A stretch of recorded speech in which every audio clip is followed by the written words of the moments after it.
China just rolled out 31 chip-making machines in a single day, built by a company most of the industry couldn't have named the morning before. March 26, 2025. SEMICON China, Shanghai, the biggest chip trade show in the country. One booth is packed 3 deep. Engineers with phones over their heads, badge lanyards swinging, all of them filming rows of white machines the size of delivery vans. To see why that crowd mattered, look at the world as it stood the day before. For 4 decades, give or take, the machines that make computer chips have come from a handful of companies. Applied Materials of Santa Clara, California, America's biggest maker of chip manufacturing equipment. Lam Research. KLA, Tokyo Electron in Japan. ASML in the Netherlands. 5 names, 1 club. The phone in your pocket exists because its chips pass through their tools. Etchers, deposition chambers, inspection scanners, hundreds of process steps on machinery so specialized that only a handful of firms on Earth could build it. And nobody bought more of that hardware than China, 49. $5 billion of chip-making equipment in 2024 alone, the biggest equipment market on Earth by SEMI's own count. Then came that March morning, when a 3-year-old Shenzhen company called SiCarrier wheeled out an entire catalog at once. Buried in the financing paperwork that followed that trade show is one number that changes how you read all of it. It only makes sense, though, once you see how much Applied Materials had riding on the old arrangement. Start with the money. Applied Materials closed fiscal 2024 with $18 billion in revenue, the best year in its history. Its own filings show where the biggest slice came from. $12 billion, 37% of everything, from China. One customer, more than 1/3 of the revenue. The same tilt ran across the whole club. These firms sold the picks and shovels of the digital age, and China was the gold rush.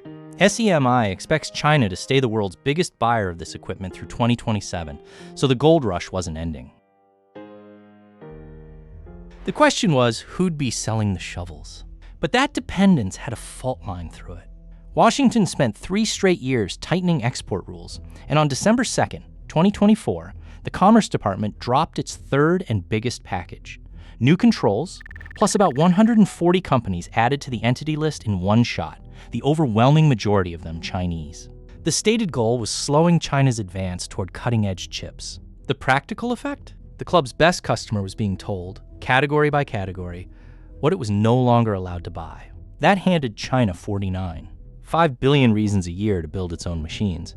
And investors in Shenzhen were about to put a very specific price on that idea. The detail almost everyone missed sat lower down that December list. A 3-year-old Shenzhen company that had never publicly shown a single product. Shenzhen SiCarrier Technologies. The government's filing said it posed a significant risk of contributing to Huawei's advanced chip push.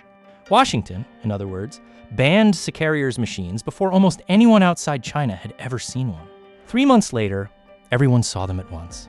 Inside the convention center, the SiCarrier booth ran like a product launch nobody had been briefed on. 31 machines across 6 categories, most of the lines named after famous Chinese mountains.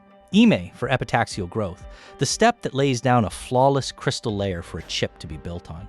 Ali for atomic layer deposition and Puchuo for physical vapor deposition, machines that coat a silicon wafer in films a few atoms thick, like spray painting a car with paint 1 molecule deep. Weiyi for etching, which carves the billions of microscopic trenches that become transistors.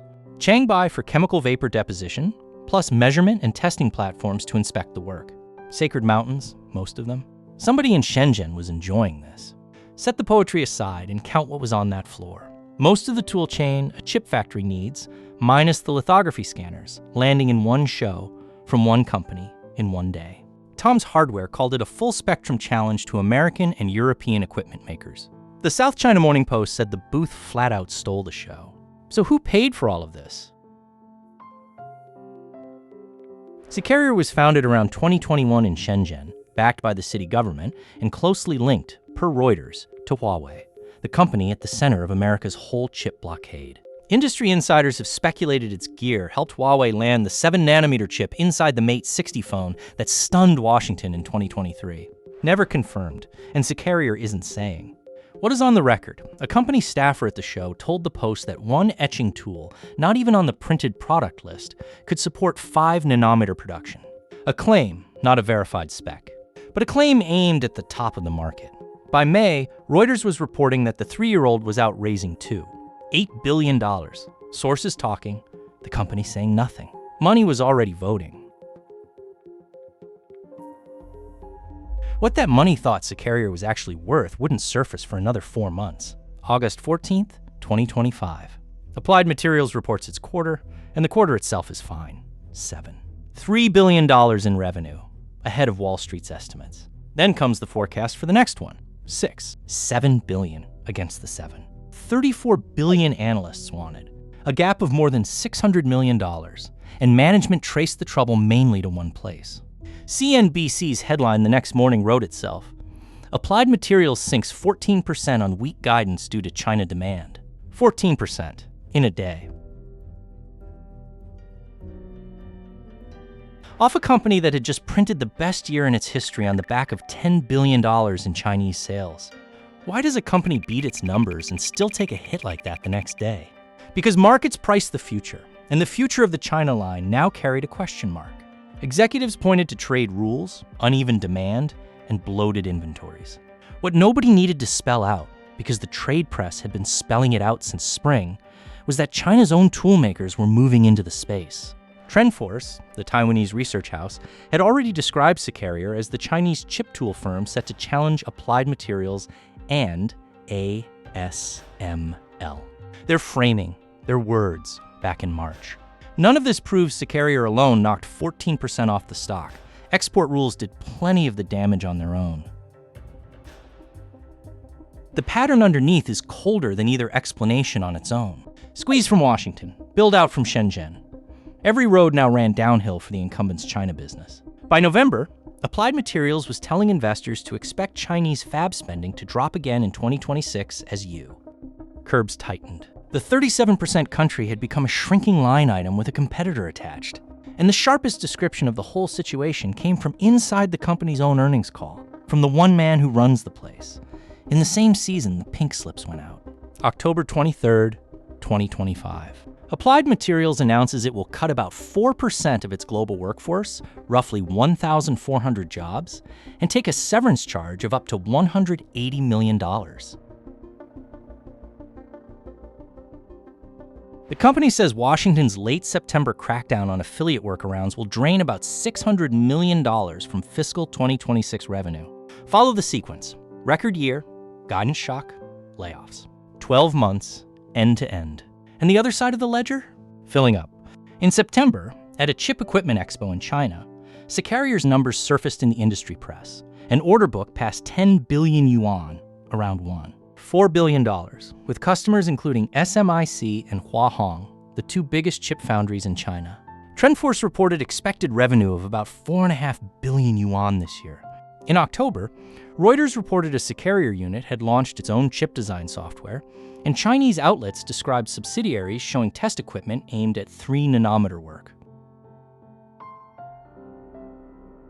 Company claims unverified, but stacking fast. Meanwhile, the mountain range kept growing toward the one summit it hadn't touched. SiCarrier's roadmap, per TrendForce, reportedly includes tools compatible with ASML's lithography lines coming as soon as 2026. There's a reason the tech press took to calling this company China's ASML. The nickname is a to-do list, which brings it back to the man on the August earnings call. Gary Dickerson, chief executive of Applied Materials, told analysts his company was facing, in his words, increasing uncertainty and lower visibility. And the weakness he was describing sat primarily in China. 5 words from the CEO of America's biggest equipment maker about the market that built his record year. The incumbent's own reading of the board. Put the whole year together, and one number tells you how this ends. And here it is, the part that makes everything else make sense. In September 2025, 5 months after the Shanghai debut, SiCarrier was reported to be in its second financing round at a valuation of 65 billion yuan, about $9 billion.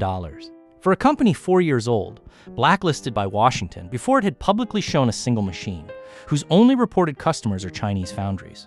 And per TrendForce, That figure doesn't even count the lithography side of the house. $9 billion is a bet on which way the board is tilting, placed by the people sitting closest to it.